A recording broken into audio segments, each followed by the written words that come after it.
Yeah, we connected before, so excellent.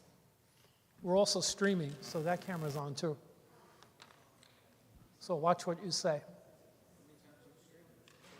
Huh? That's a Zoom there. That's Facebook and YouTube. That's a different social media.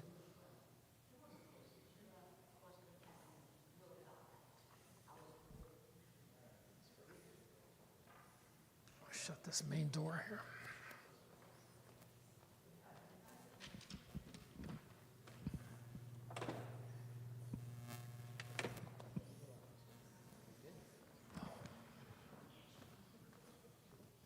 So, Father, this camera is on you right here, just so you know, okay?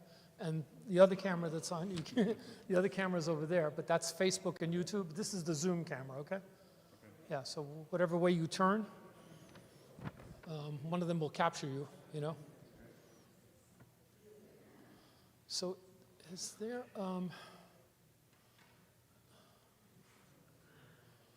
did you hit a share function on that screen by chance? No. On the Zoom call? Okay, so let's get he has to share this screen so they can see it on the Zoom. You know what I mean? Yeah. So we have to go back to the Zoom menu here, which I'm now trying to figure out how you get back to. Is this the longest cable yet? Do you have an extender for it? What is it just? Does it have to be plugged into this, or can it be plugged into the computer? What, the camera? Zoom's running through this. Oh. Yeah, Zoom's running through there. So I think if you hit, well, hold on, let's just see. Well, so it's switched. Here we go. So, The speaker's on, right? oh, here's Georgia. Hi, Georgia. You gotta put it in gallery. Start video, share. Hold on.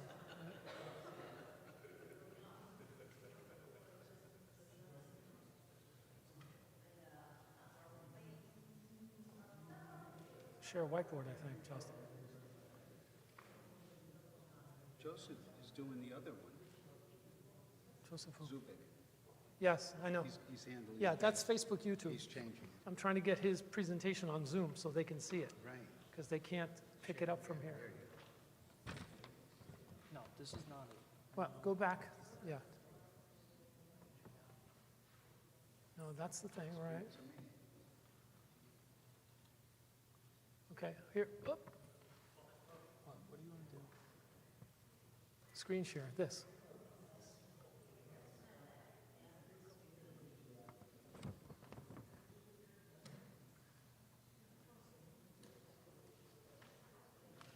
This is not it.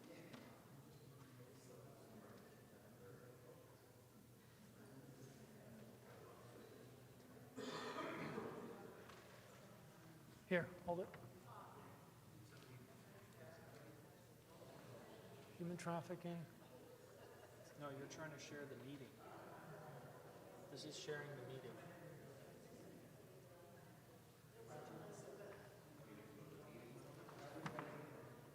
This is share screen here, but it's not going. Hold on, wait. Go back one sec. Press the exit key.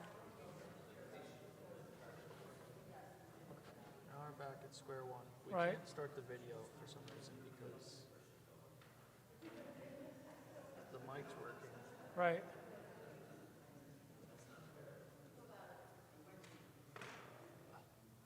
Hold on, more, hold on. Hit the back button first.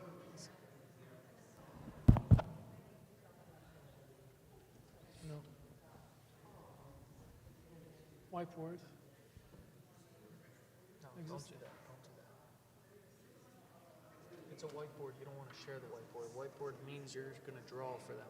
Okay, I think you'll be okay not seeing the screen because I do a lot of talking. all right. The slides are Just we'll just do kind of that. bullet points. Okay. And I can probably turn the camera if it's on something. Switch to gallery. We want to at least get you on camera. Well, yeah, That's we the want to get case. him on camera too.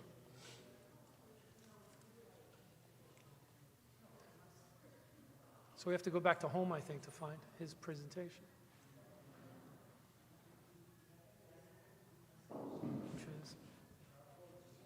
That's it there. All right. Okay, so I'm going to introduce you. Okay, welcome everybody. Tonight we have the privilege and honor to welcome Reverend Dr. Peter Spiro. Father Peter has been a Greek Orthodox priest for approximately 27 years, and he's worked with law enforcement agencies for about 15 as an auxiliary deputy sheriff, a chaplain, and a chief chaplain. He has a doctorate, and his doctoral work was on the theology of lethal force for law enforcement and military. That's pretty unique. Which was used overseas in Iraq and earned Father the honorary colonel title in the U.S. Army's 75th Division. He's chief chaplain now for the Tennessee Bureau of Investigation. He lives in Tennessee now, and he oversees in Tennessee over 700 TBI, Tennessee Bureau of Investigation personnel right now, and he's part of the human trafficking unit where he serves as a trainer. He's the director of the Tennessee Bureau of Investigation Protect program, a human trafficking educational awareness program for faith-based organizations. And he's the director of the Freedom Ministry for our Archdiocese of America, which is how I found him. The Freedom Ministry is the National Human Trafficking Awareness Ministry, so he goes all over the country doing what he's doing here tonight, training clergy and parishes on the scourge of human trafficking and offering mitigation techniques within Greek Orthodox parishes. He is the founder, vice president, and director of the Arestevi Foundation, which actually houses and helps human trafficking survivors through educational and vocational financial support, through religious and spiritual guidance, through free salon services, clothing, and apartment furnishing services, which they do in his neck of the woods in the Nashville area. And this ministry is serving over 75 survivors now who have been rescued from human trafficking. Father Peter's Chapel of St. Barbara offers spiritual care and religious services to the Tennessee Bureau of Investigation personnel and to human trafficking survivors. And it's been called the Shrine for Human Freedom by the Holy Eparchial Synod, all the Greek Orthodox bishops in the United States. And he is under the direction of Archbishop Elpidiophoros of America. In addition to assisting the Nashville Metro Office of Family Safety and a Nashville Diversionary Court with high-risk cases, Father Peter is also a member of the Tennessee Human Trafficking Task Force, the Tennessee Human Trafficking Advisory Council, the Nashville Court System, and boy, there's a lot of stuff here, so I'm not going to keep going. His bio is on the invitation if you want to read the entire bio. It's very impressive. He's been a talk show host on the Sean Hannity Show on cable. He's been on Ancient Faith Radio speaking about human trafficking. He's also been on public broadcasting system in the Nashville, Tennessee area as well in a television interview. Father Peter's married. He's got 3 children. They're 27, 23, and 17. He's also an accomplished guitarist, and he has played live with the recording artists in the Nashville area. Yeehaw, Father. Welcome to New Jersey. So I turn it over now to Father Peter. Well, thank you, Father. Thank you all for being here tonight. I know it's midweek, it's late, everybody just ate.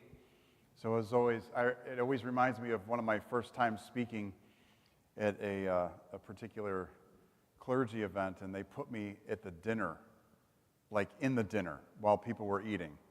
So all you heard was like this cacophony of forks and plates and things smacking, and as people, at the end of the day, they want to eat, and they're not really interested in listening. But the best was the one photo that was taken had a picture of me in the back, and I must have been saying something, waving in an airplane or whatever with my hands, and there was a priest in a table right up ahead, and his head was completely back and his mouth was open, and he was sound asleep.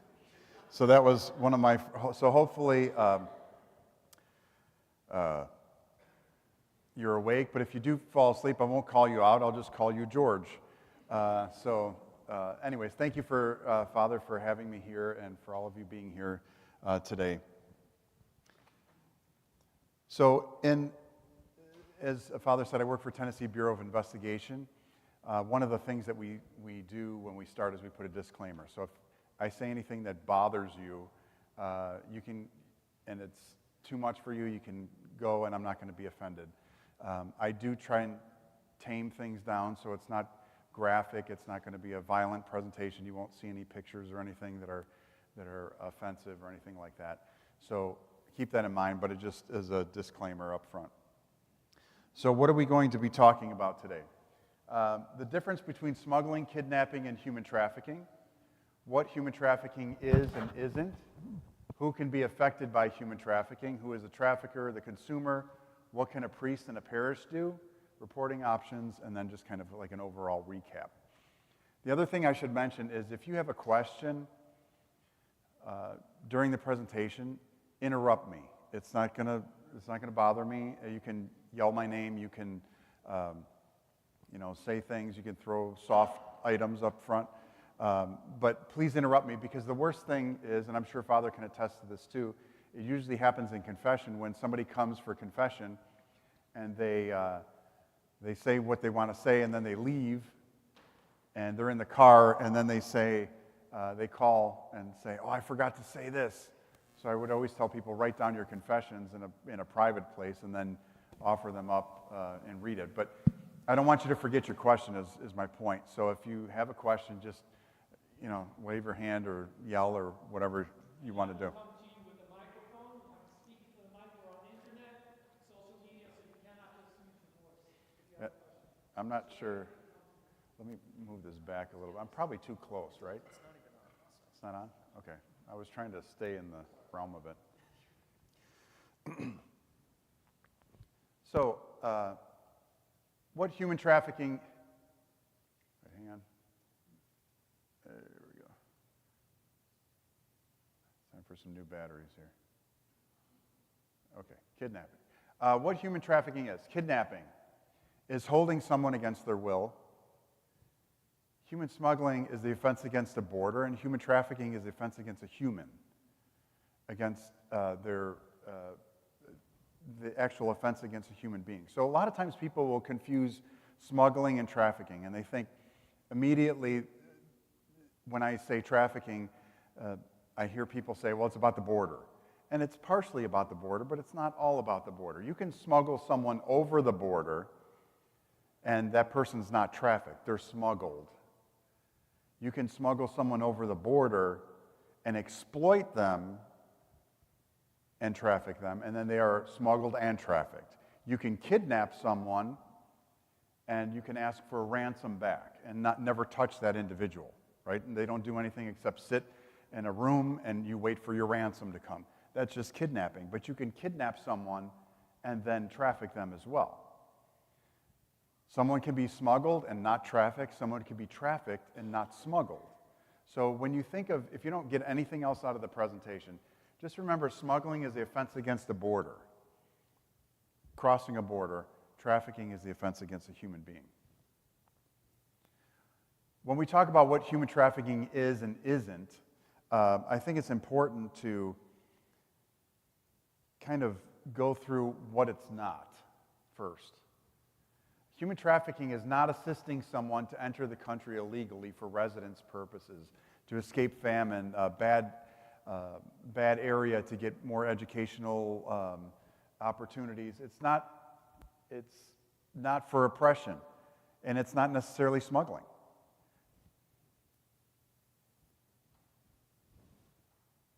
Human trafficking is not giving a job to an illegal worker. Someone working very long hours is not human trafficked. Right, Father? You're not trafficked, are you? Okay. Not yet. Oh, boy. Someone who is promiscuous in their sexual activity is not necessarily trafficked. In fact, you can see even in Nevada, where prostitution is legal, not everyone there is trafficked. And it's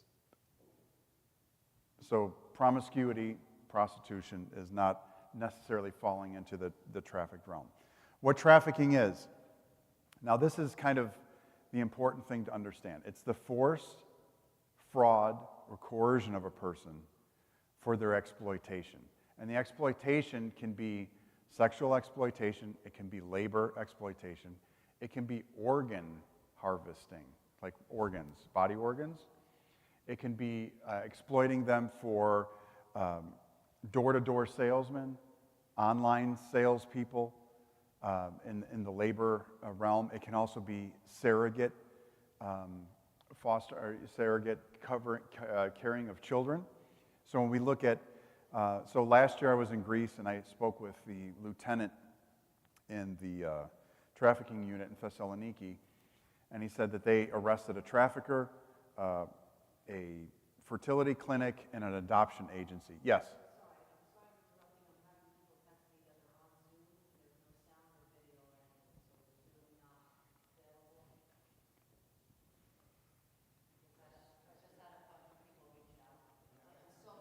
That's all right. We're no Zooming.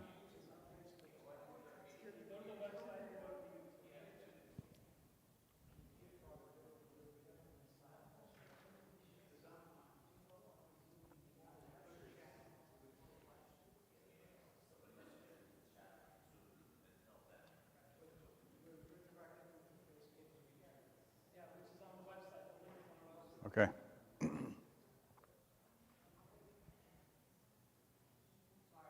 That's okay. So the crime of human trafficking hinges on the exploitation of a person. And the exploitation many times is of their vulnerabilities. And we're going to talk about what those vulnerabilities are. So human traffic victims are not necessarily chained down. They're not held in a locked area. But they are manipulated by master manipulators, which are human traffickers, for their exploitation. Someone who engages in a sex act with a minor is also considered to be a trafficker. So we're talking about the consumer side too. So when we talk about trafficking, I want you to think of three separate areas. There's the victim, there's the trafficker, and there's the consumer. And some of those things overlap, and really why it's important to know it in the church about human trafficking is because all three of those parties might be present in a parish community. And if you think they're not, then you have to really look at the statistics of where traffickers work and where their top places of finding new victims is, and that's in faith-based organizations, in church settings. So we might not think that here, but as I read through some of the vulnerabilities in a minute and kind of explain what the traffic victim looks like and what their vulnerabilities are, you'll say, you know what? Those are people that could be Greek Orthodox. Those are people that could be my neighbors. Those are people that might even be my kids. And that's not to say that they're all going to be trafficked, but the vulnerabilities lead to a higher rate of probability for trafficking. No, I didn't. Because the Zoom people, no, that's not on, right? All right. It's going to haze. Are they still texting you? Oh, it's up there? All right. So it was a fertility clinic, an adoption agency, and a trafficker. And what they were doing was the adoption agency would take a request. I want a boy, blonde hair, blue eyes, let's say, whatever. And the fertility clinic would go to the trafficker and say, we want blonde hair, blue-eyed boy. And then the trafficker would find a woman that they had already trafficked. They would impregnate her and try to get a blonde-haired, blue-eyed boy. And if it wasn't that particular child, you know exactly what happened to that baby when it was born. So that was a ring that was broken up in Greece. So these things are, some things are very local, some things are complex as far as when it comes to trafficking cases and the different types of cases that are out there. All right, this is where I want you to think, because people always say to me, how many people are being trafficked? Is it, 1,000? How many are in the United States? 10,000? Is it, 100,000? Is it 20 people? What is it? Is it in other countries? Wherever. But I want you to look at these perspectives here. So the historical perspective of slavery. Ancient Rome, who's a Greek aficionado of ancient Rome? Who was one of the soldier slaves in the 1st century BC? Spartacus, right? Spartacus was a Roman slave. He led a revolt against the Romans to liberate the slaveries. He didn't make it. The slaves didn't make it, but he was from the first century BC to the 5th century. We add up all those people during that time. That's like the early Jews and under the Egyptians and everything. So we added up, it's about between 5 and 10 million people that were enslaved in that time period. Then we go to the medieval Islamic slavery. Anyone who's Greek, any juice in your blood is Greek, you know about the Ottoman Turks in Greece. So we have that number too.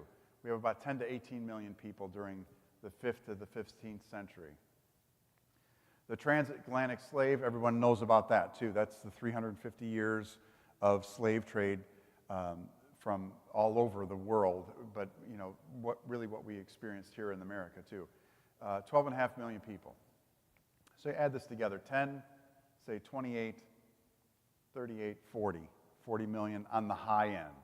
On the low end, you have 15, and 12 is 27, okay?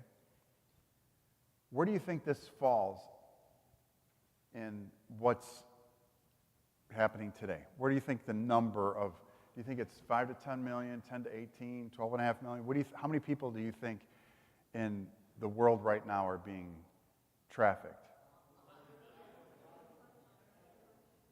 Few hundred million. All over the world. Okay. According to the State Department, it's almost 28 million, which is the low estimate. The higher estimate is 50 million.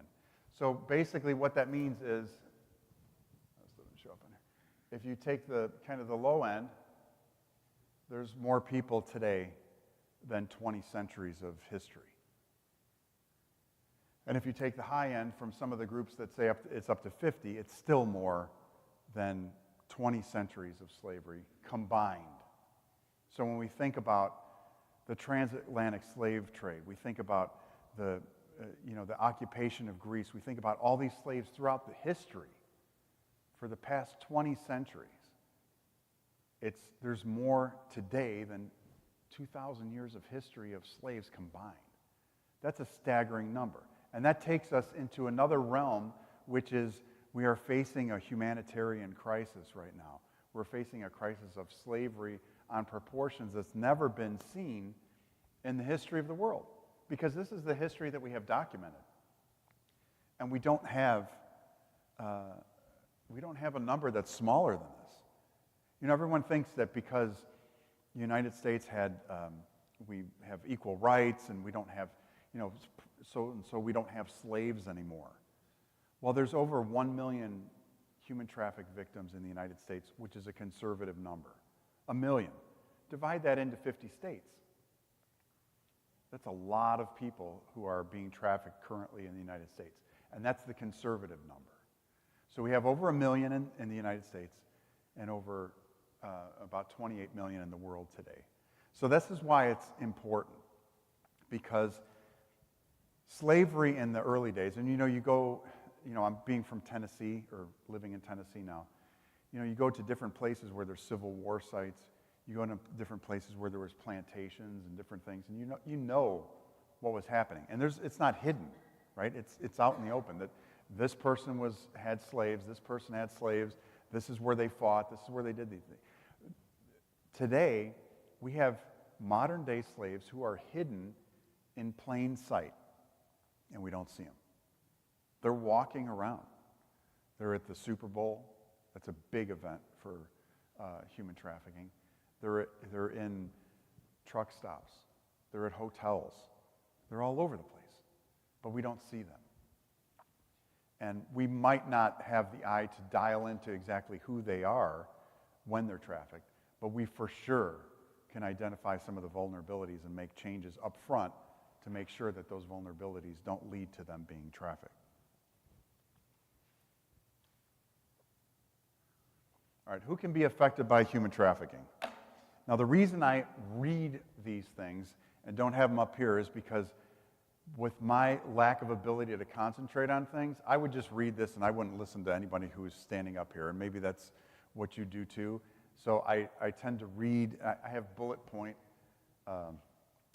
things. I spoke to the 3 Catholic dioceses last week, and they had this massive screen. It was probably like 80 feet wide or something ridiculous.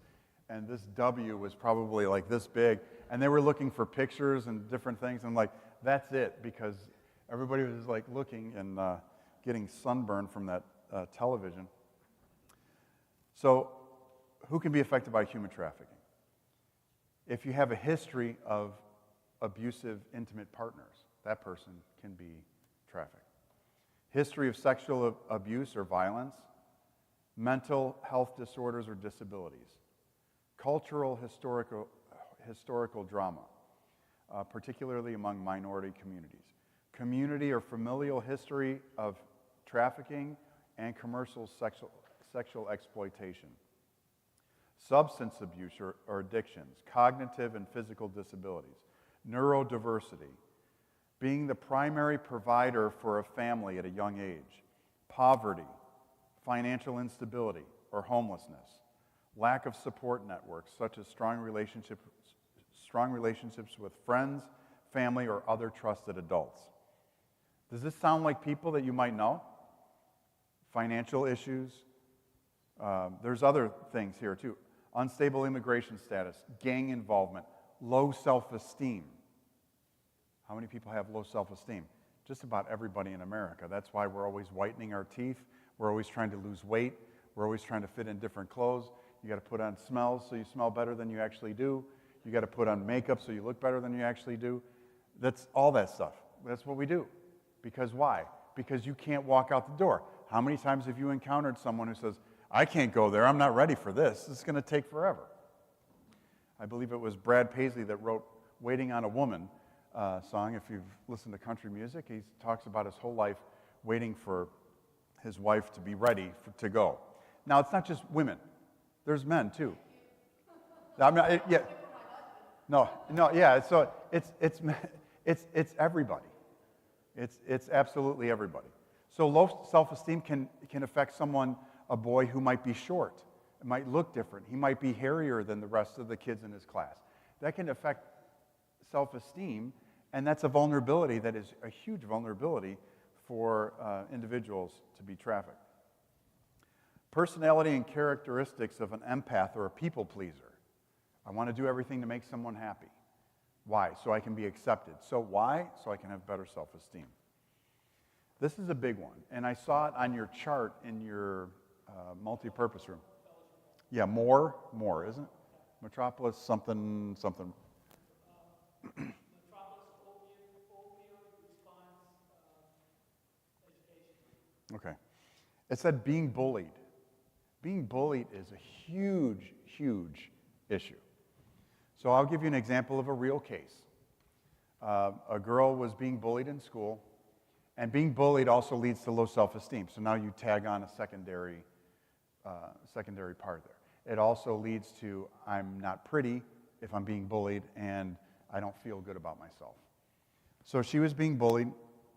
She found a chat group. So she also had some other issues too going on, where her mother was suffering from depression and the father had alcohol problems. So she was at home. She'd go home, close her door, lock her door. She couldn't really talk to her parents because they weren't really taking in the information that she was being bullied. So she goes on. She finds a chat room of kids who are being bullied. What do you do when you find, you get like a lump on your hand? What's the first thing you do? You Google it, right? Then you realize how bad Google came up with the answer of what that is, and you turn it off, and you're like, I don't want to know. I better go to a doctor because I think in 20 minutes I'm going to die from whatever this rash is, right? Everybody does that. Everybody looks up Google and gets Googified and then makes a difference. But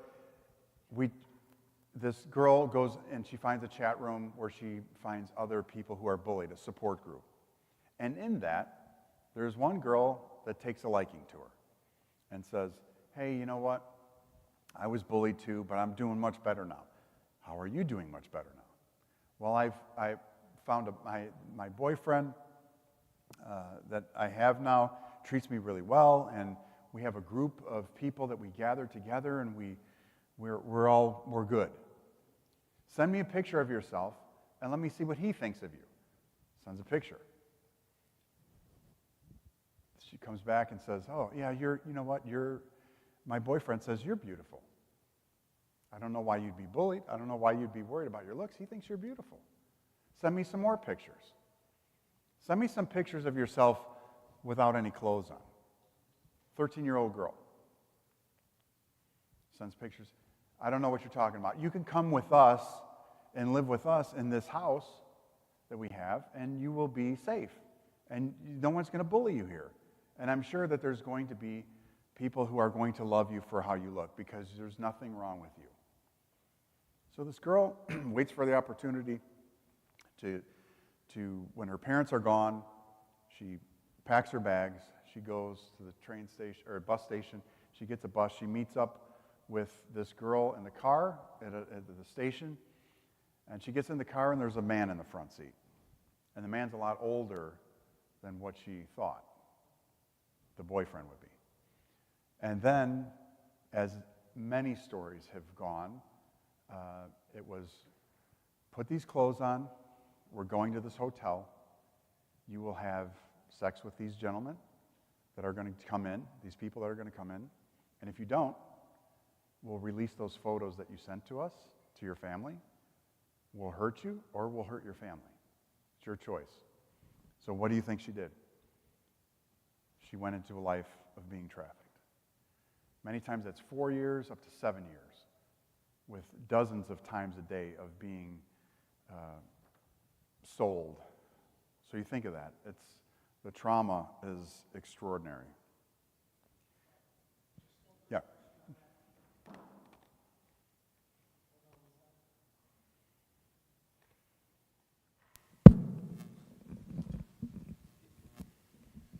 Father, there isn't a moment where that young woman can go and seek help somewhere when they're being held from these people? Yeah, but they can, but the thing is, a trafficker is a master manipulator. A trafficker knows where your weaknesses are. Case in point, there was a case in Chicago that I was privy to be part of through the American Bar Association, and it was the trafficker had a girl and her cousin that were both being trafficked. The one girl says, I want to leave. Trafficker says, go ahead. So she packs her bags and she's like, I'm out of here. I'm going to leave. She goes down. Now, picture this scene. It's the front of a house, a staircase going up, second floor, like little balcony, and she's got her suitcase and she's at the front door. And the trafficker's at the top of the stairs with her cousin. And the trafficker says, you're going to go? She says, yeah, I'm going. So he takes the cousin and he throws her down the staircase. When she lands at the bottom of the staircase, he comes down and he proceeds to kick her until she's not moving anymore. And he said, you can go, but I will kill her. So it's your choice. You can come back and save her life, or you leave and she dies. That's the manipulation that happens. So there's always some kind of little hook somewhere that gets the person. And it's that's what happened. Eventually, they both escaped, but you can see what kind of trauma that does to a person, what kind of manipulation that does when it's not just about you now, it's about somebody else. And they do care for each other too. It's not like a traffic victim stops caring or they stop feeling anything. They feel, and there's so much of, it's like when you talk to soldiers and they were in the war together. There's a camaraderie there of what they saw, what they dealt with, and what they had to go through that is, it's bonding. So a lot of traffic victims and that become survivors have this bond with each other because they went through the same terrible scenario. Was there another question somewhere? Yes. So, Father, with social media being, more and more prevalent, like over the last 10 years, what are the statistics around it being more prevalent because of social media versus before social media was around? Was it the same back then? Is it like twice as much, 3 times as much? Yeah, that's a good question. It skyrocketed during COVID. So that tells you how it functioned. So a lot of the trafficking scenarios skyrocketed when people couldn't be around each other. And you might say, well, how is that? Digital media. Posting, there's apps that I'll explain later. Oh, it's right here. TikTok, Kick, Snapchat, OnlyFans, Chatterbait, Dubmash, Be Real, LiveMe, Omegle, Megapersonals.com, SkipTheGames.com, and Craigslist. So those are apps and websites that just took off with that. So OnlyFans, everybody's kind of heard of OnlyFans. I would assume if you're on the internet, you've heard something about it. I'll tell you a story about it. But that was a OnlyFans. Yeah. That's So what we OnlyFans was like, you think I'm pretty, or I'm good looking. You pay me $20 and you can see whatever you want to see. That kind of thing. So it is like it's kind of like an online peep show. Yeah. But who's running the peep show? So, Where are the regulations around that? well, the thing is, stuff comes up and it goes down.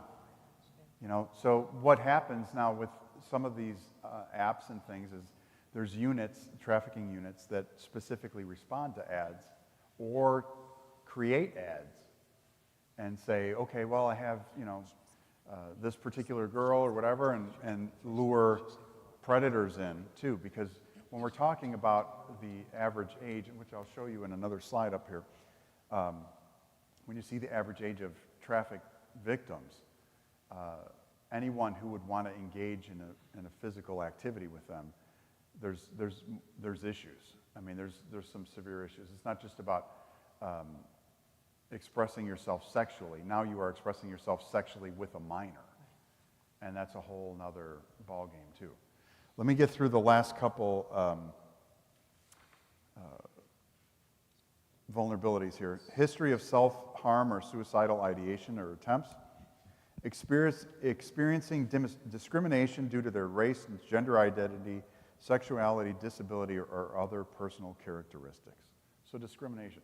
How many kids, I mean, I think about when I grew up on the south side of Chicago. It was either you got beat up or you learned to beat somebody up. That was, I mean, I hate to say it as a priest, but that's how I grew up.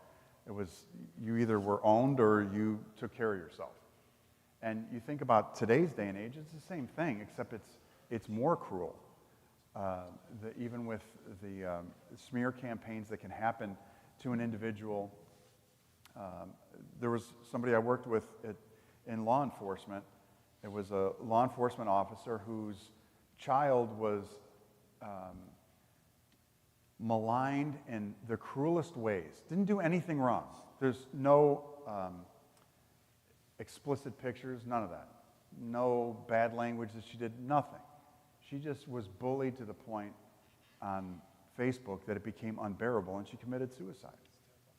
Because these people were, you know, just coming at her. And there were charges for that, too. There are charges for that.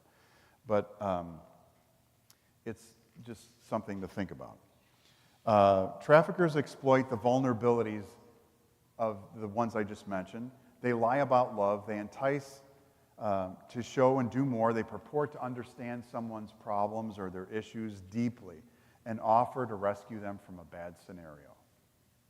So they come in as like the knight in shining armor to save them, and then as soon as they're in there, they already have the hook in somehow to manipulate them.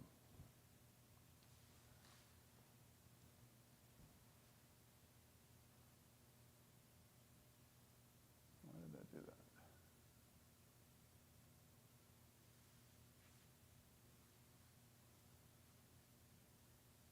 Sorry, I don't know why it jumped back so far.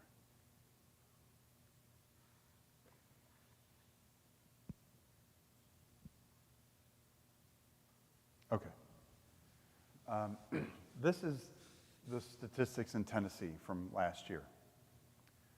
So there's there's a human trafficking hotline, and those hotline calls or tips that come in are collected, and they're sorted out, they're vetted for whatever the case might be. But I want you to think, there was almost 1,300 calls in 2024. So 0 to 6 years old, 57. 0 to 6. Now you might think, how can a small child be trafficked? Now, not all of these are trafficking cases, but I will tell you a case, and this is where your stomach might turn a little bit. There was a case of a mother who was a drug addict who had a small child. Her drug supplier had taken a liking to her small child, and she ended up selling her child to the drug dealer. So she trafficked her own child, and the child was very young, less than a year old. So that's where some of those statistics come in. Some of those are DCS cases and DCFS. I don't know what DCFS out here. 7 to 12 years old, 119. This is where it gets big. 13 to 17, 483.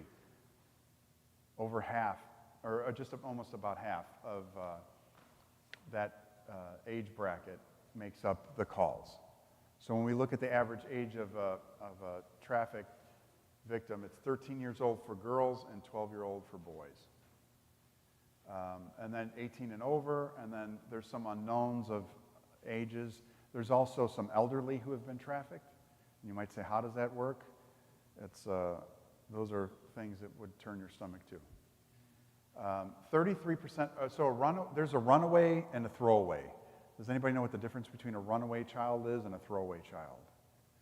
A runaway is someone who says, I don't like my scenario at home, I'm going to leave. A throwaway is, if you don't like the scenario, you can leave. That's a throwaway. The parent doesn't care if the child leaves. And that's hard too, because you have parents who are not reporting their child leaving because they just don't care. But if you look at this, 33% of runaway throwaways are likely to become involved with the commercial sex industry within 48 hours. 48 hours of being on the street. You run away within 48 hours, there's a 33% chance that you could fall into the sex industry. Now we were at dinner, because you're the real estate person, right? Yes. So in Nashville, everyone has about moving to Tennessee. I don't know if it's the low property taxes. When I told Father what the property taxes are, he's like, I think we should move there too. Coming from Chicago, and the amount of property tax money that we paid compared to Tennessee, and then you throw COVID in, you throw all these other things, factors in, a lot of people have been moving to Tennessee. Yeah. One of the things that has happened was Tennessee really had a lot of rental homes close to the city. And when I say rental homes, they were smaller homes. They were, 1,000 feet, 1,200 square feet, and they were rented, say, maybe for like $800 a month. And a family was there, and they were there for a long time. Then you have the influx of people coming specifically from New York, Chicago, California. They come in, their dollar goes a lot further because their house costs a lot more. And they come in and they're like, I got a job in the city. I'd like to live in the city. I saw you had this property. I'd like to buy it. And the owner of the property says, well, the house is small. And the person's like, I don't care what the house is. I'm going to rip it down, and I'm going to put a tall and skinny on there. Tall and skinny is a house that's almost to the property line, goes up like this. There's no grass, and even sometimes they have the grass on the roof. So you can go sit out and put your golf ball from here to over there on your roof. So what happens? The landowner, the homeowner, goes to the people who are renting and says, you got 30 days, you're out. And they're like, well, where are we going to go? I don't know, but I sold the property, you got to get out. And it's going to be torn down. And this is like house after house after house after house. And these people now went from an $800 rent payment to maybe $2,500, $3,000. Because where are they going to go? What are you going to do? I had a particular person who moved to Nashville who wanted temporary housing to find a house. So they rented an apartment in Nashville. It was a 2-bedroom, 2-bathroom apartment, and it was $3,700 a month for Nashville. So you think of what people were renting, what they were paying, and what they're forced to pay now. So what happened?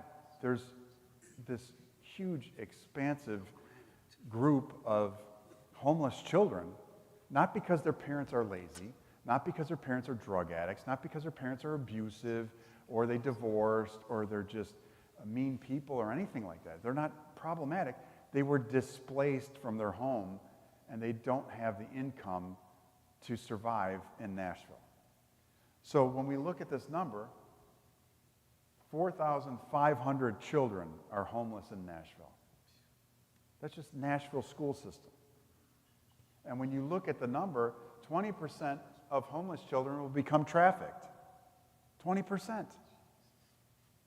So you have kids that their vulnerability now wasn't that they were, low self-esteem. It wasn't gender identity crisis. It wasn't alcohol in the home. It wasn't drugs.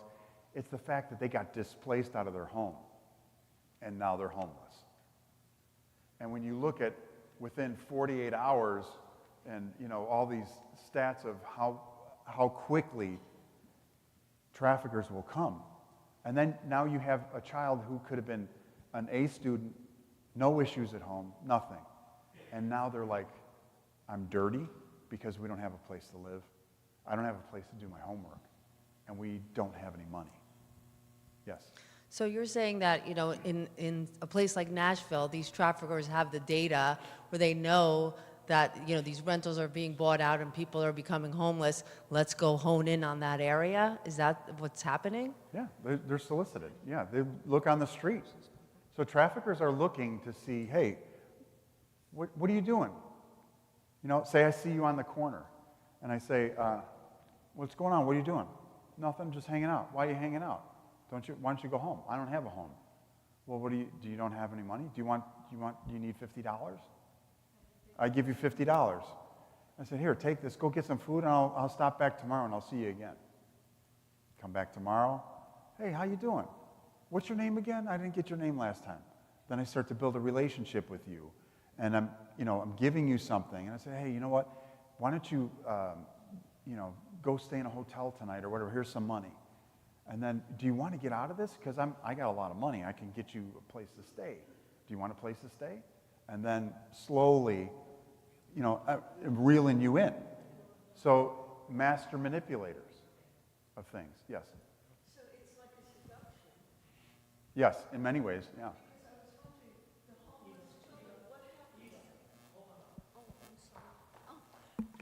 It's like a seduction, because I was wondering, what about the parents of these homeless children?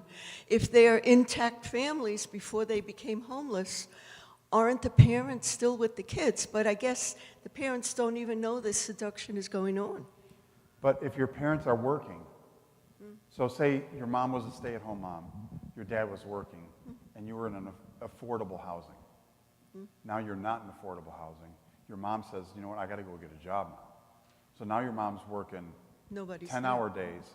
Your dad picked up an extra job doing something in the evening so they can make extra money. Now you are nowhere. So now your gap from being in school to the evening is open. And that's thinking, too, that this all happens within the academic year. These things are happening all, throughout the whole year. So what happens in the summertime? Where do you go? What do you do? And the parents don't even know that their child is in the middle of being seduced. That's what happens. Yeah, I mean, it's I think if the parents knew, for most of the traffic victims, things would be different. But it's a lot of distraction, too. There's a lot of distraction, whatever those vulnerabilities might be. If a mother and father are domestically violent with each other, that's their distraction. They're not paying attention to their kid that might come home and say, you know what, I got beat up today, or I didn't do well in class, or so-and-so made fun of me, or they're picking on me, or they're smear campaigning me on the internet, and you go to tell your parents that, and your mom's got a black eye because your dad's beating on her, or vice versa, or whatever the case, or somebody gets up and leaves, or I'm going to stay with my mom, and then you're sitting there in this household. You just go in your closet and close the door. So those distractions are real. And this is really where I think when you think of the parish as a whole, you think of what are the different things, the different people that are here. You know, Father probably would attest to this. A lot of people don't want to come forward for help, whether it's financial, whether it's emotional, marital help. They don't want to come. I know from my experience, I've done about, it was like 30-something divorces in my 25 years.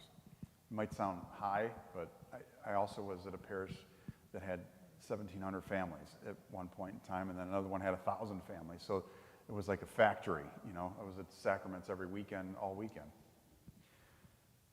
But when they came to me, it was already done, pretty much. I mean, isn't it pretty much done? Yeah. They come in, they're like, Father, we got our divorce here. What do we do so we can still have communion? That's kind of it. Or the other one is they come in, which is even better, they come in with the next person, right? You're like, who's that? Well, I was going to tell you, we're engaged. I thought you were married. No, we got divorced, but now I got to get divorced in the church. You're like, where have you been? And how did I miss that? So again, there's a lot of, there could be a lot of distractions that are not picked up. So 90% of victims, according to our statistic at the Bureau, have had some type of previous sexual abuse. Yes, do you have a question? Or okay. Any other question? Oh, my laser does work. It just doesn't work on your screen. So you should be nervous when someone in law enforcement's got a laser on your chest, you know.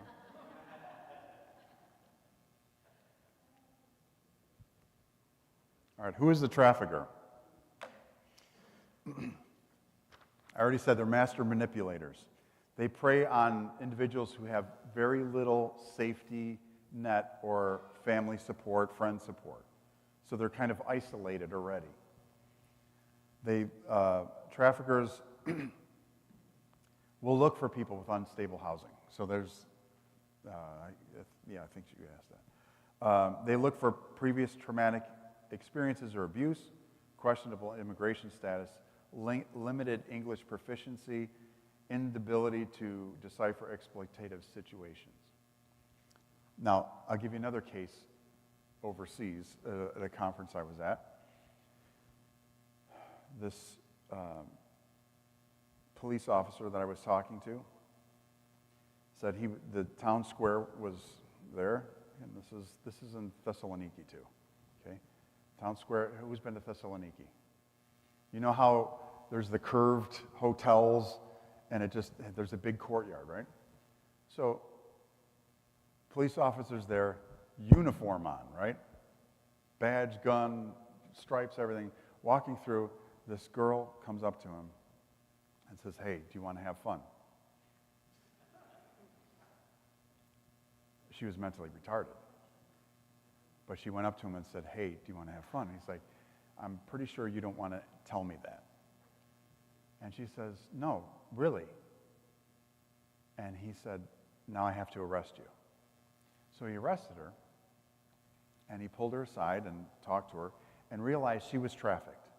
She was mentally retarded, she was trafficked, and she did not know that it was wrong. And she did not know that there was another way of life. She was told, this is how you will make money because this is all you can do. And you will go out there and work. You'll bring your money to me. I will take care of your bills. I'll give you some money to eat, but you answer to me, and this is your lot in life. She didn't know. So when you think of what traffickers are doing, exploiting even those with, when I say about physical disabilities, mental disabilities, differing abilities, neurodiversity, all those types of things, those are what traffickers will look for too. And there is a complete disregard of what God has paid the price for, to free us all, right? God paid the price to free us all. And St. Gregory of Nyssa says, who can put a price on humanity that God has freed? Well, I'll tell you who's putting prices on them are traffickers. Where do they find victims? Online, number one. Fellowship events. And houses of worship. Traffickers lure, trick, and sometimes have intimate relationships with their victims, manipulated through promises of false love, attention, and help. Many times the trafficker and victim appear to be in a loving relationship, but instead there may be clear signs of deception, manipulation, and coercion. They can be from any background, any age, any ethnicity, and can be perpetrators of any gender. To victims, they can be pimps or romantic partners, employers, co-workers, other professionals, individuals in positions of authority or power, community leaders or people of prominence and influence, family members, friends, peers, strangers, connections of mutual friends, basically anybody. So is it the case that the trafficker at one point in his or her life was trafficked or abused sexually? There is some generational trafficking, sexual exploitation that is, I don't want to say phenomena, but it is a stat that's there. Like if I was abused as a kid, I will abuse a kid. In fact, many times they say that about sexual promiscuity, that the person who is sexually promiscuous was actually had some sexual assault or something in their past, and they're trying to overcome it by repetition. So there is that phenomena there, but there's also people who are just doing it because they have no care for humanity and see it as an entrepreneurial endeavor. So when we look at the trafficking industry, it's a multi-billion-dollar industry. Multi-billion-dollar. How many of you have a grandson, or probably not a granddaughter, but a grandson who plays video games, or a son who plays video games? Well, there's got to be more hands than you don't know. They're all playing video games, right? All right. That's a multi-billion-dollar industry, too.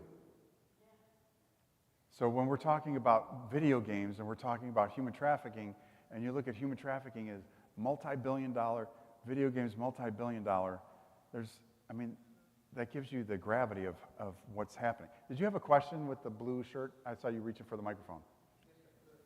Yeah, I do. I'm not. Not that I have a question, but I think it's about at least 5 years since, as a Sunday school teacher, we are required now by the Archdiocese to have a background check, get certified, go through the whole gamut of learning about and being awareness of child abuse, or what your youth protection. That's it. And so this is something fairly new in the Greek church.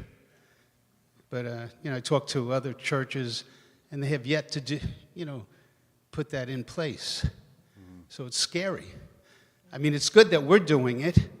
I'm happy that they do it, but it also deters, you got to take a test, you got to get fingerprinted, background check, the whole bit. I don't, yeah, thank God. I mean, it's a good thing. So, this is new in the Greek Orthodox Church, by you too, where you are in Tennessee. Are they in, What, the background checks?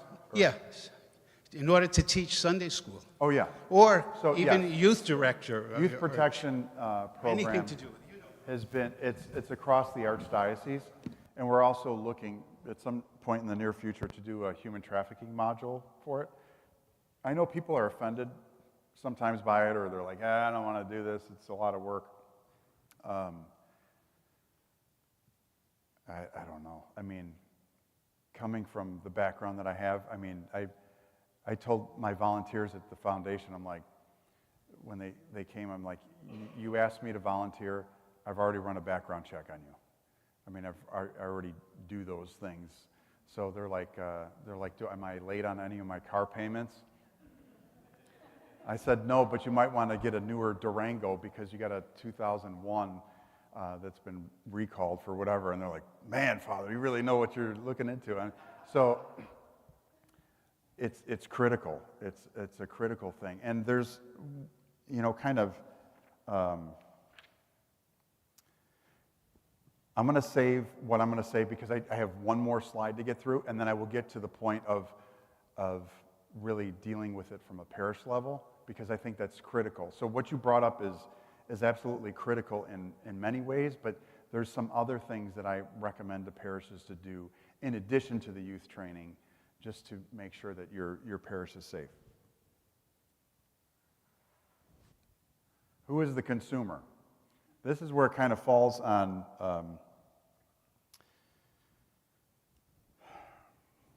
the clergy, it falls on youth leaders, it falls on Sunday school teachers, parish council, everyone. Is if you see something odd, it has to be moved down the chain. You have to move that forward. So if you have someone, let me give you a scenario. There was an individual who had some bizarre tendencies, and I'll leave it at that, that wanted to be involved with catechetical school at one parish in the United States. And it came to me as like, what do I do with this? And I said, first of all, they could pass the background check too. That was the other thing. So they could pass the background check, but they didn't pass the priest's sniff test. Smell is like, does this smell bad to you? How many people do that to your spouse? And they're like, I don't want to smell it. If you think it's bad, it's bad. So this person came and they're like, this doesn't seem right. And many times when it doesn't seem right, it's not going to be right. But there comes the other part too, and I say this to clergy, and this is kind of just like directly to Father, is like, if someone comes to you for confession or a discussion, and they have a propensity for child pornography or pedophilia, those things have to be moved to a professional that can handle them. And I'm not saying the priest can't always handle those cases, but you have to realize that things don't stay on paper. They don't stay on a computer screen. Everything gets developed. It starts becoming more and more and more that they need. It's kind of like the things that you think of your life, right? I mean, how many girls have you talked to, and they're like, when I get married, my dress is going to look like this, and I'm going to get this ring, and guys are like, I'm going to get this car, and like the Uber driver, he was telling me about his 1969 Camaro that he's got centerline rims on, and he repainted it, and he's going through this whole thing. I'm like, buddy, I'm so tired right now, I don't even know what you're talking about. But it doesn't stay there. People don't just dream of acquiring things or doing things in their life. People don't just talk about wanting to go on vacation. They eventually go on vacation. And it turns from looking up what does Barbados look like to laying on the beach in Barbados and roasting, right? So it's the same thing as when those tendencies come up and when conversations come up, we have to make sure that we direct them to someone that can help them and be aware of what our limits are and to not try to be everything to everyone, right? You don't take your car to McDonald's to get an oil change, and you don't go to Jiffy Lube to buy a hamburger. So we have to make sure that we put people in the right position, in the right room, so that whatever those issues are, that they can have them dealt with, and that we can have a second set of eyes or a third set of eyes on those individuals that come in, because the church is full of extraordinary, blessed, holy people that I've met. Some of the best people I've ever met in my life, I've met within the context of the church pews. And some of the most disturbed people I've met in my life have been in the context of the church pews. So you get that dichotomy of great and very troubled. And it's a balance because when we come in, we trust. And we have to make sure that we're not putting someone into the wolf's mouth when they come to our parish. So what can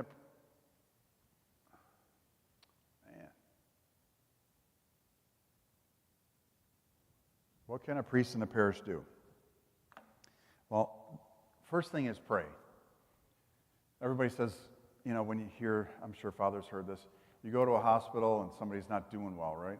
They're laying there and the family comes up and they're like, well, we tried everything. I guess all we can do now is pray, right? It's like the last thing. It's like, well, everything's whatever, just throw up a prayer grenade and see what happens. It's like, did you give up? I mean, that's the first thing we're supposed to do, right? That's why, part of the thing of coming to liturgy and not eating is not just about, it's got to be God the first thing that layers down, and then you have to pack it down with bread and, all this. It's not that. It's prayer is supposed to be the first thing you do in the morning before you even eat.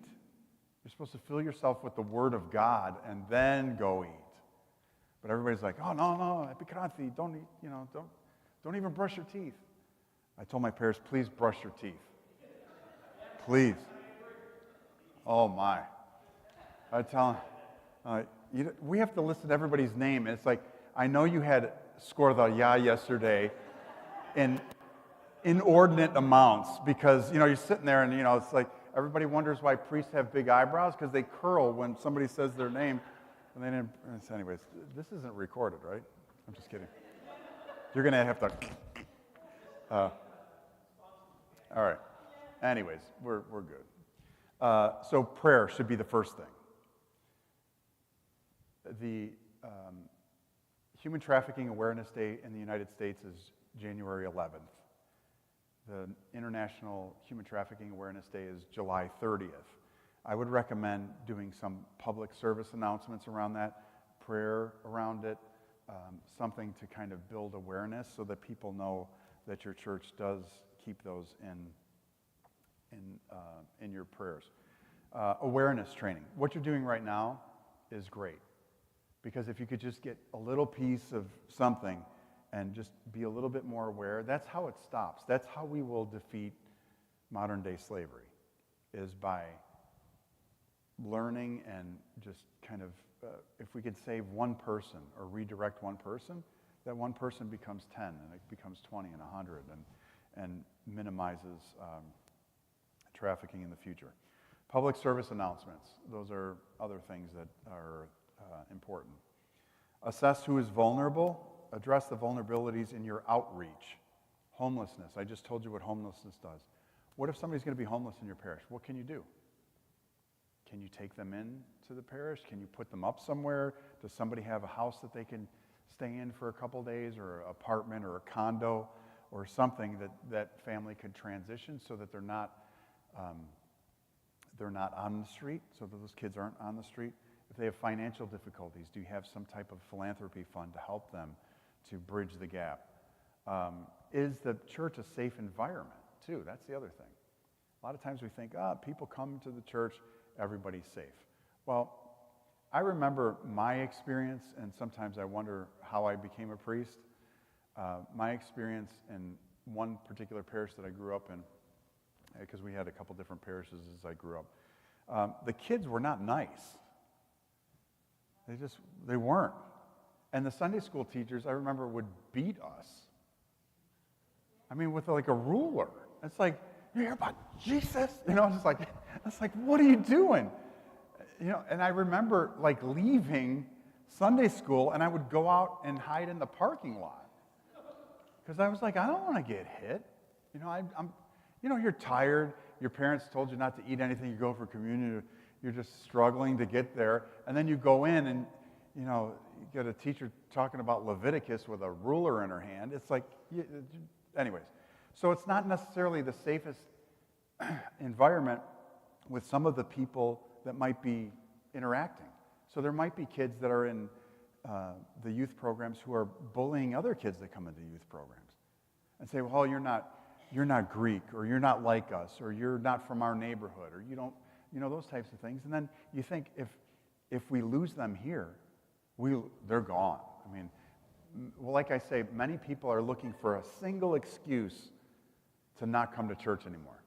Father's sermon was too long, or he sang too loud, or the chanter was too slow. It was too cold in church. It was too hot in church. That coffee hour stunk. There's no place to park. They didn't shovel the driveway. all these things. And the people are just like, just give me something so I can tell God when I die that I had a good excuse that I didn't have to come. You laugh because you know it's true. And from a pastoral perspective, he knows that's the real deal.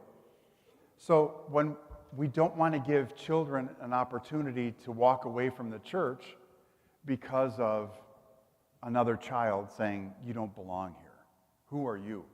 You're not like us. You're not part of this. You just showed up and now you think you're the greatest, or you know, whatever the case is. Excuse me. Aids for those with special needs in classes. I don't know if you have that in your catechetical classes. Those are key to have teacher aides in the class. Not necessarily to single them out and put them in, you know, the corner room on the end, but have an aide in there to help them do whatever work it is that's there. And not to be like, okay, you know, Jimmy's got, you know, he's autistic or whatever, we'll have him color while everybody else is talking about the Ten Commandments. Have the same thing and work, keep them on the same level so that they are, whatever their differing ability is, that they are networked as much as they can into the curriculum and feel as much a part of that class as everybody else does, but with the help of an aide to help them. Policies and procedures for youth workers and staff. This is where I think my biggest recommendation is. And so when I started in law enforcement, we had a background check, and you know, everybody thinks that the Archdiocese background check was bad. It's not. That's zero. I had people come to my agents come to my neighborhood, interview my neighbors, ask if I had any strange tattoos. Am I part of a motorcycle gang? Do you ever hear him yell? How is he with his kids? These are my neighbors that I never talked to. And they're like, are you all right? You know, and I'm like, why? Well, we had, you know, some state troopers come by and they were asking all these questions. I'm like, yeah. So when I started with Tennessee Bureau of Investigation, I already prepped my neighbors, who I never really talked to either. I said, just so you know, I didn't do anything bad, okay? Let's just start there. And there's people that are going to ask you a lot of questions. But when I started, it was a 6-month probation. So you're shadowed. So it's a shadow thing. So any police officer, anytime they're new, there's somebody shadowing, a supervisor or a FTO, field training officer. They're there and they're standing on the side, and you'll see it sometimes. You'll say, well, what did that person do that they have 2 squad cars behind them, right? Everybody says that. Well, what's, you know, and you almost crash into somebody else trying to see. But sometimes that second car is the supervisor just watching to see if that police officer is actually doing the job correctly. Are they standing behind the center column looking in? Are they protected in case the person has a firearm? Did they light up the car? Is the spotlight right? Did they park their squad right according to the policies? Did they turn their wheels out in case it gets hit? I mean, all these, there's a lot of different things that they're looking for. Did they speak to them right? Did they de-escalate? Did they do a passenger approach to the vehicle because there's a lot of traffic? All those things. 6 months like that. And then usually it's probation after. And probation, it sounds like a negative thing, but the whole point is this person doing their job correctly? Are they doing it safely? And do we know who they are? But a lot of times we get people in parishes that I call them sparkler Christians. You know, it's like 4th of July, right? You light a sparkler, what happens? If you touch it, you're going to get burned, right? I mean, and it's burning bright and hot, and it's on fire, and it goes all the way down, and boom, gone. There's some people that come into the context of the parish. They come in off the street. They're like, I am fired up about everything. I'm going to fast. I'm going to eat nothing but, you know, newspaper and old water for the next 40 days. I'm going to fast, and I'm going to do this, and I'm going to be in Bible study. I'm going to be in the choir. I'm going to learn how to chant. I'm going to be in the altar. I'm going to teach Sunday school. I'm going to do all these things. And then 6 months later, you're like, hello, where'd they go? And then a lot of people are like, hey, whatever happened to that dude or that lady that was, you know, and it was like, I don't know, they just disappeared. Sparkler Christians, right? But sometimes when we see those people and they're all excited about the faith, we say, oh, you know, they use the lingo. right? Our Lord and Savior Jesus Christ loves us, and he, gave up his life for us, and Most Holy Theotokos save us, and they have the prayer rope all the way down here. And then, Aspasia doesn't show up for 4th grade Sunday school, and they're like, he's got a long prayer rope. How about you go in there and teach 4th grade Sunday school? You look like you know what you're doing, right? You send the person in there. You don't know who they are. And a lot of times we throw people into battle, spiritual battle, into scenarios that they're not prepared for and that they shouldn't be in because of necessity. And that is a super important lesson to learn. It's better to cancel the class.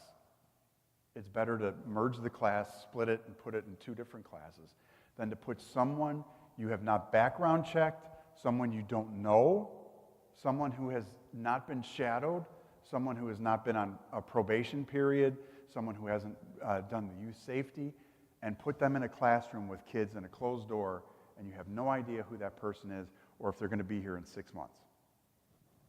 That is key. That is a very important thing to remember, is don't just put people into service because of a shortage.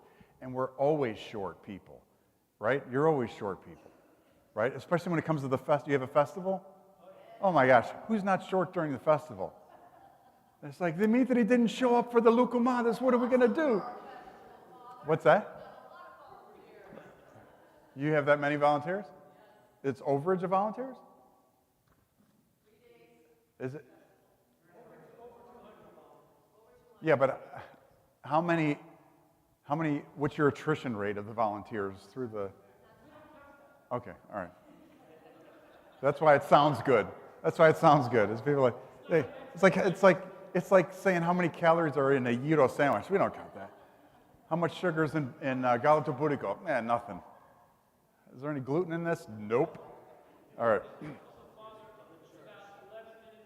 11 minutes to, it's about 11 minutes to 9. So we want to leave some time for questions and answers from the gallery.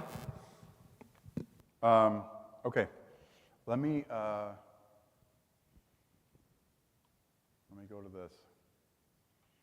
Reporting options. If you ever have a scenario or something that seems like it's trafficking, you can call the hotline, but the best thing is to call 911.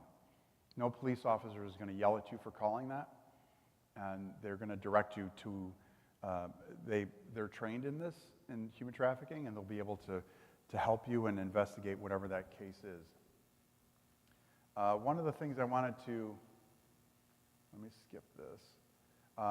I wanted to just show you a little bit of some of the work that I do in Tennessee. So this is my chapel in Tennessee, which is all these, so human trafficking survivors fill my pews or my chairs. All these icons and different things are from all over. These are from Ohio, Connecticut, or Aurora, Illinois, Connecticut, Texas, New Jersey, Nebraska. It's from all over, and things are donated so we can have our chapel service. This is our clothing distribution that we have. These are actual human trafficking survivors. We distribute clothing to them at the foundation. We have approximately 3,500 pieces of clothing. Everything is gone through. Everything's clean. There's no rips, no tears, no stains, no smells. Everything is very high-end for them so that they don't feel like they got something that someone didn't care about.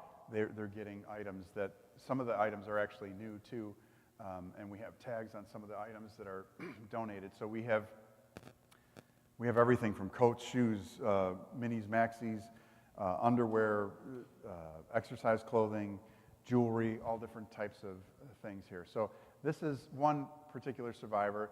She came in, we gave out jewelry, or we have a jewelry section there, you can see. And she said to my wife, she said, what do you like? Do you like this one, or do you like this one better? Because I can't decide. And you know what my wife said? Take them both. And that's her smile. You can see her smile better with her eyes, but we don't show the faces. And then here's 2 survivors here looking at our earring section. Some other survivors going through stuff. So they can come in and they can get whatever they need for free. So we don't charge anybody for anything. This is our salon area that we have. So we have stylists that come in. They'll cut their hair for free. They'll dye, cut, style their hair, and we do that by appointment. So we have a retreat center. It's 12 acres. The survivors come in. We have church service. We have food for them, lunch. We give them gift cards, clothing, styles. We have horses that come in. We give out toiletries too that are here so they can get shampoos and different things. They can come get whatever they want. This is a couple of the survivors. This is always interesting. When they come in, they're not smiling. When they leave, they're all smiling, which is, yes?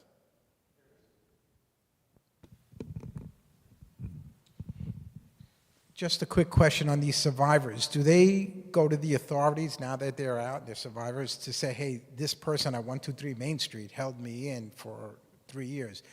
Is there any repercussions to these traffickers? Yes, yes. A lot of the survivors that come in, their traffickers are known, and they're either in the process of being prosecuted or they're already in jail, depending on what's going on. But yeah, they're when they come to this point. So most of the survivors that I deal with are between 18 and 24 months out of being trafficked. So is there witness protection for them if these No. people are being prosecuted? No. Wow. Yeah. So that's, yeah, they're off grid for about 2 years. And my facility is very off grid too. So it's not, and it's a very secured facility. How many facilities like yours exist around the country? I mean, in Tennessee, I'll give you Tennessee, there's probably like 5 in Tennessee. So, and then you just kind of multiply it out. I'm not sure where they're at all in the country, but yeah, that's kind of. All right, this is kind of a quick walkthrough. It's like a 30-second walkthrough of our facility. So this is the salon. Here, we have more things now that were added, a hair washing bowl and things.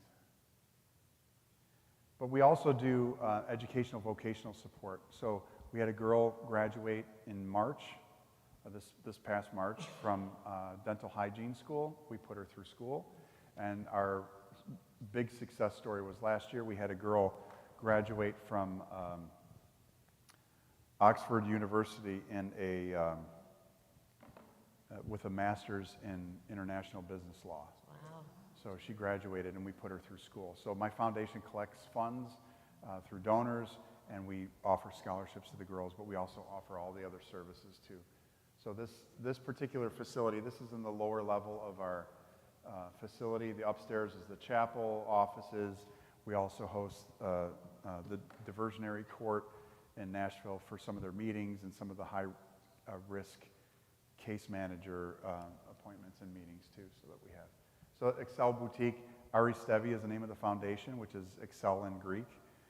Excel Boutique is the name of our boutique that we have. So that kind of wraps that up. If you, so I brought some things for you. First, these are little cards. There's a little hole there. You can put it on your keychain if you're a business owner. It's the human trafficking awareness numbers there. And then, did you take any pictures? Let me get back here.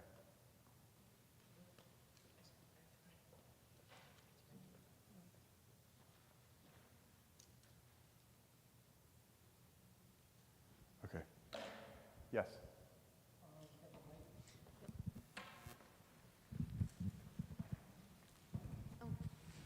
Thanks. They say that there are a lot of children who have been trafficked through the border. Are they being found? Some, yeah. I mean, I'm not privy to those stats on ones that are being found. I mean, it's hard. I mean, we discover people all the time in the United States that are being trafficked that weren't necessarily registered anywhere. That came over the border, whether it's from Venezuela or other countries. So I don't know. I mean, it's tough to know exactly. That's why when we talk about the number of traffic victims, it goes from 27 million to 50 million. It's because there's so many, there's so many that we don't know where they're at or where they might be. Yeah.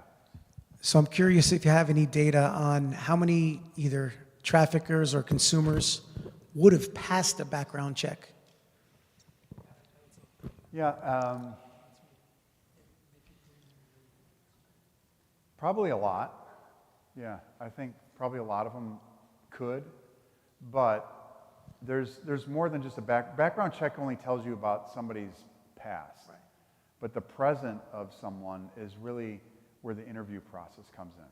That's why there's polygraphs when people go into law enforcement, and there's interviews, there's psych exams, there's all those types of things to really kind of go beyond just what a typical.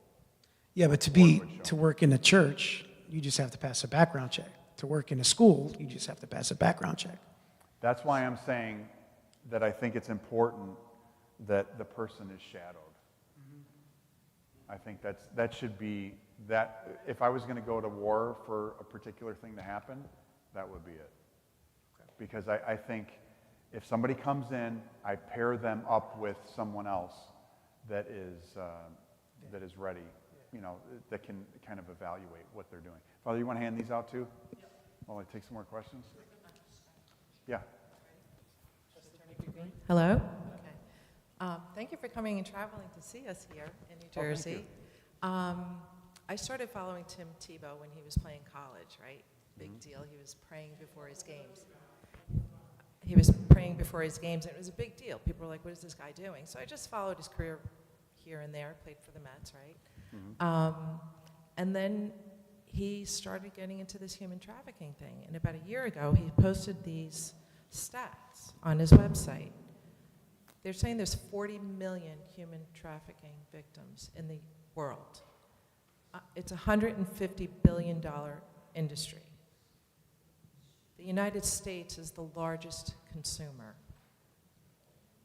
It's found in all of our 50 states, the most during Super Bowl weekend. 1 in 4 is a child, 7 in 10 are female. So it's pretty frightening. I saw this on my computer and it just stopped me in my tracks. Yeah. Exactly. So these numbers are frightening. This is a year ago. Then that movie came out with Jim Caviezel, Sound of Freedom. My husband couldn't even watch it. So. Yeah, but if you want to do your homework, read about the Sound of Freedom guy, because he has approximately, I think, 7 allegations of sexual Him impropriety. himself? Wow. He is no longer doing anything with his organization that he was working Representing. with. So Yeah, that he was removed. based on a true story, too. And the Church of Latter-day Saints, which is the Mormon church, has excommunicated him. Oh. So interesting. Yeah. But how do you feel about those other results, the other stats? Well, I mean, that's some of what I mentioned. Yeah, so Yeah. Some of them we don't know. I mean, we know it's a multi-billion dollar. We don't know it's 150 billion because we don't have all the numbers. We don't have all the numbers of the victims. We don't have all the numbers of things. But yeah, I mean, there's nothing. I mean, Tim Tebow, he does a lot of. He's getting the word overseas out. things. I'm sorry? He's getting the word out, right? I still He's think- getting the word out. Yeah, yes, for sure. Yeah, he's using his personality to get it out. If you would like to know more about the foundation, I have foundation business cards. I'm not going to force you all to take one, but if you want to take one, I'll have them up here. If you want to support a survivor directly, everything that comes in goes directly to survivors. So we do, our next event that we have is April 13th, which is Palm Sunday, and we will have the survivors come in. We offer them gift cards and different things, so that and kind of what you saw on the screen there. So there's no cut taken from anything.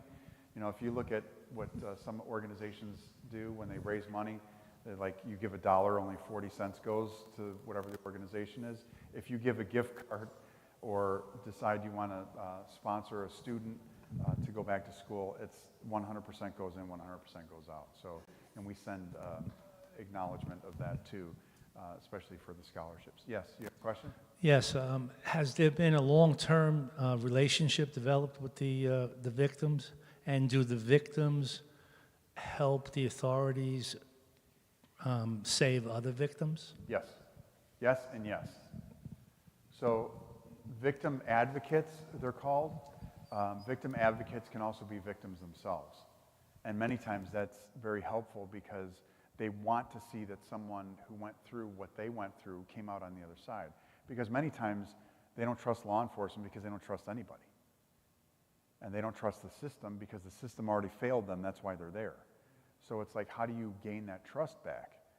So when they see survivors, and some of the survivors we have are extraordinary advocates for other survivors. Because they're like, yeah, I was through that. But look now, I got a job. I'm being helped. I have a place that I can call my own. I'm not controlled by anybody.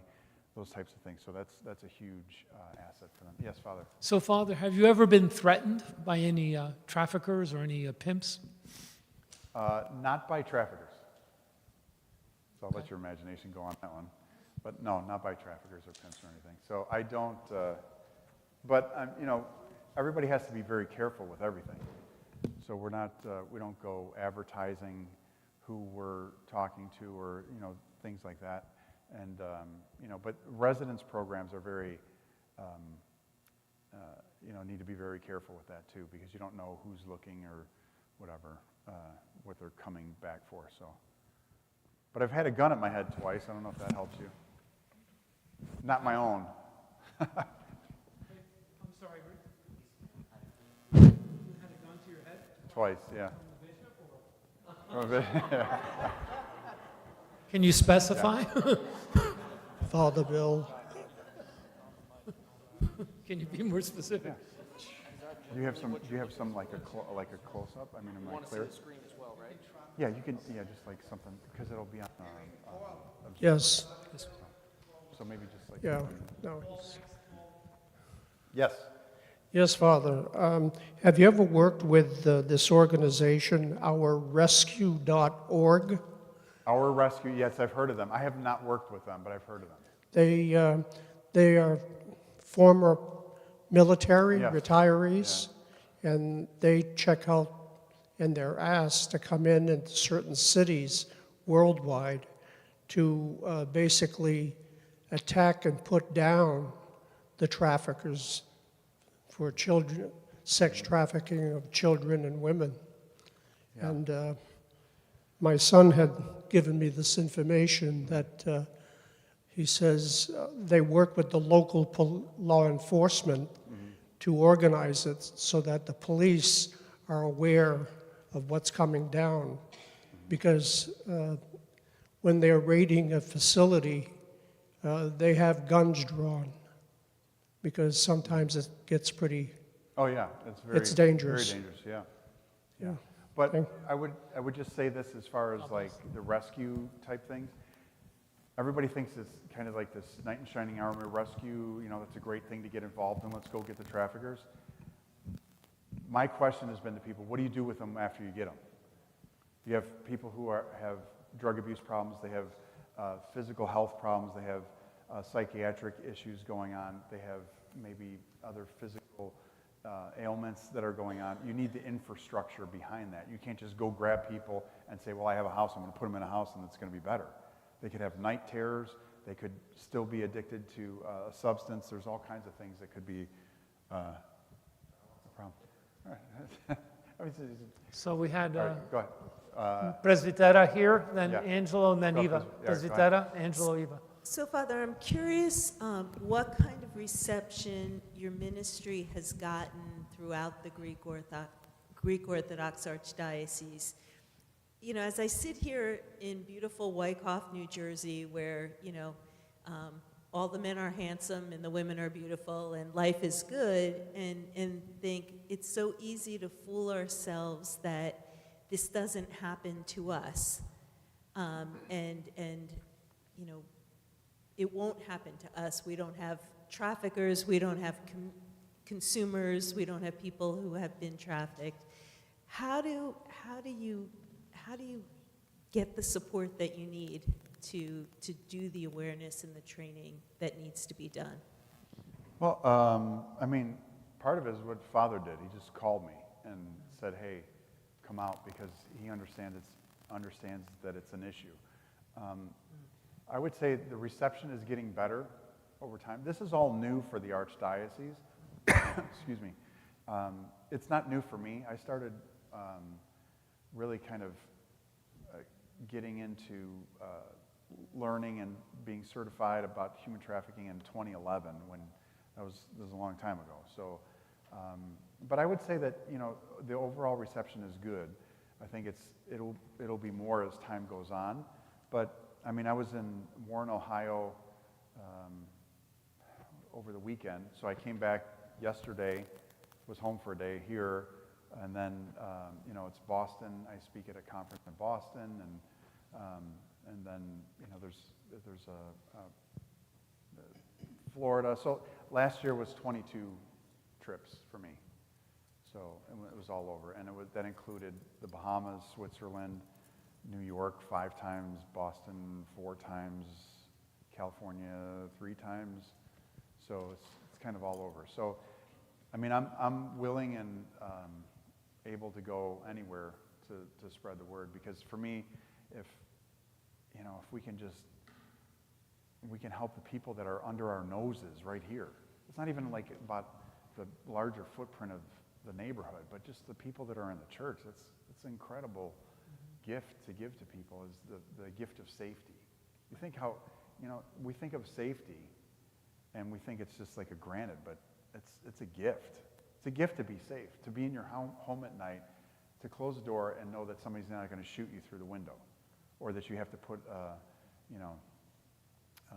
bulletproof vest on, or put a dresser in the window so that a random bullet doesn't come in, or that somebody doesn't break into your house, or, you know, those types of things. So if we can make people feel safe and know that they're safe from the consumers in the parish, from the traffickers who might come into the parish, from the increased vulnerabilities from the peers in the parish, then we're doing our job, and then that will grow.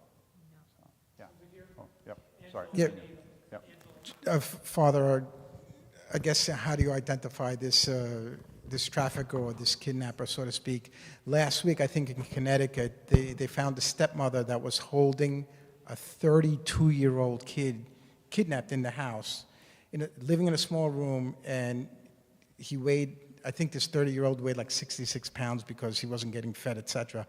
And neighbors have now come out and said, oh, I've seen the kid, you know, but it never crossed any of the neighbors' minds to say, hey, what's going on here? It's so hard to identify, you know, this whether it's a trafficker or a kidnapper in a neighborhood, like you said, Presidenta, and like Wyckoff, where, you know, we think everything is hunky-dory. You don't necessarily have to be, like, spot on with, like, hey, that's a trafficker, or that's a child abuser, or that's a kidnapper. The point is just to be on, just to be aware, just to be looking around and be safe. Like, Father and I had a discussion earlier about safety overseas for younger women who might be traveling, and I gave them a handful of different things that I would consider doing if I was a female, younger, traveling overseas. But I mean, it's just the awareness of what's happening around you is key, and to look around. I mean, it's like the movie The Burbs. I mean, it's an old movie, but if you ever saw that movie, that was kind of the neighborhood awareness. You should watch that movie. It's not the greatest. I'm not endorsing it, but it's one of those movies where everybody's paying attention in the cul-de-sac to what's going on, and they think they make the wrong assumption about this family, but then they find out at the end, you gotta watch the movie. So they find out at the end they were actually right, but they didn't even expect how bad it was. So I think if you just see something bad, say something. And that's the same thing in the church too. If you see something weird in church, you gotta tell Father. Like if you see somebody touching someone inappropriately, or you see somebody and they have their hand on somebody and the person just like looks awkward, tell Father about it. And I'm sure Father has kind of like his little SWAT committee of people that come in that, he could say, okay, well, this is what was reported to me, and you have a committee that's beyond you, so that it's, that was one of the things when I know Father wants to go home and go to sleep, but because we're late, right? We're late? Okay. Okay. All right, late. Okay. So my thing was,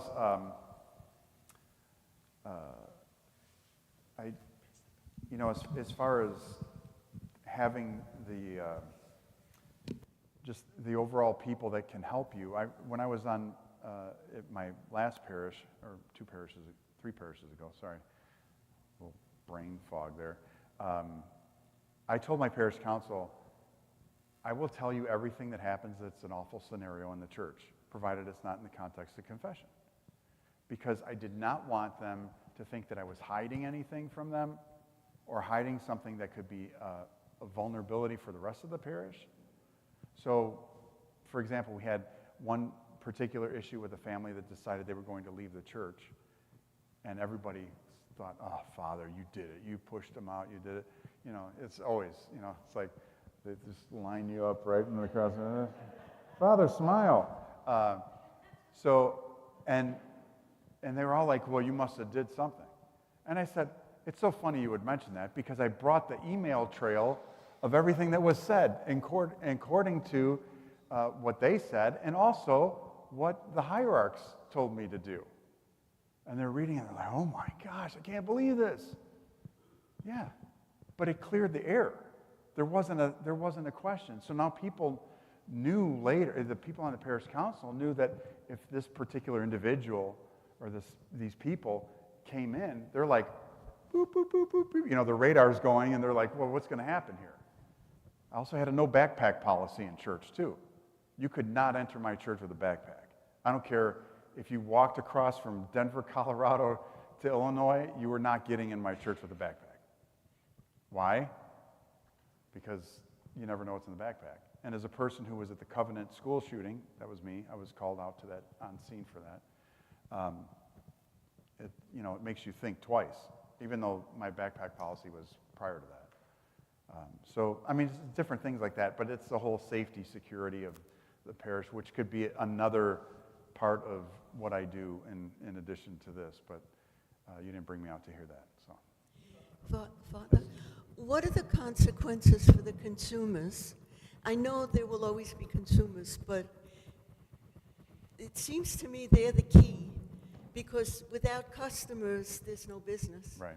So what are the consequences for them? Consequences are if they get caught with a trafficked girl or boy that's underage, it's a trafficking charge against the consumer, along with the registry, sex right. So I think right now in the United States there's like 700,000 registered sex offenders. Registered. Yeah, I think it's 700,000. So yeah, but the consumers, that's part of what happens with, referring them, from a pastoral part to getting additional help and trying to stop some of those things. Because you have to realize, why would you want to consume that? And They're if pedophiles. I'm sorry? They're pedophiles. Yeah, but some of them were sexually abused as children too, and they're lost. I'm not saying it's right, but I'm saying they need help. They all need help. But, will they get it? I don't know. But, yeah. All right? Anything else? All right. Well, thank you. Thank you, Father. So we thank Father Peter Spiro. We ask you to leave your brochures on aristevi.org, the foundation, in case anybody wants to make a donation. We do have a benevolent fund here, too, a philanthropy fund. Next week, everybody, Mr. Stephen Cristoforo will be here. He's been here with us several times.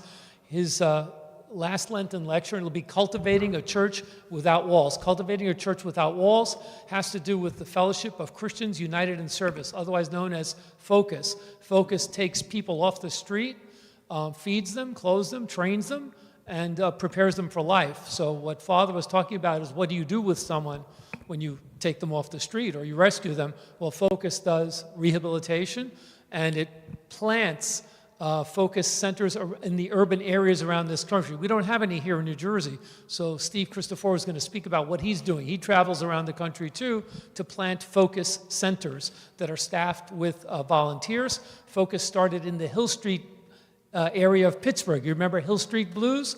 That was a tough area in Pittsburgh, and the first focus was started there, and I visited that place probably, I think, about 14 years ago in one of my excursions around the country.